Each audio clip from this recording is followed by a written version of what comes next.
मे महिन्यामध्ये धबधबा जरा ऐकायला वेगळं वाटतंय ना? हो, मे महिन्यात सुद्धा धबधबे असतात आणि असाच एक धबधबा आपण या व्हिडिओमध्ये पाहणार आहोत, तो म्हणजे नापणे धबधबा.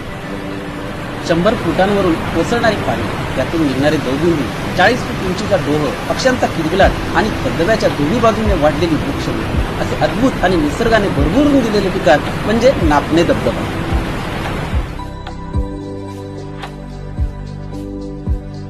नापणे धबधब्याकडे जाण्यासाठी कोल्हापूर मार्गे गगनबावडा घाटातून खाली उतरले की तरळे गाव लागेल. मुंबई गोवा हायवेला लागलेलं तरळे गाव आणि याच्याच अलीकडे एक 5-6 किलोमीटर हा नापणे धबधबा आहे. नापणे धबधब्याचं प्रमुख वैशिष्ट्य, प्रमुख आकर्षण हा धबधबा 12माही वाहणारा आहे. जिल्हा परिसरातील हा एकमेव असा धबधबा आहे जो 12माही वाहतो. त्यामुळे इतर धबधब्यांचे पाणी आटल्यानंतर पर्यटकांचा ओढा या धबधब्याकडेही वाढतो.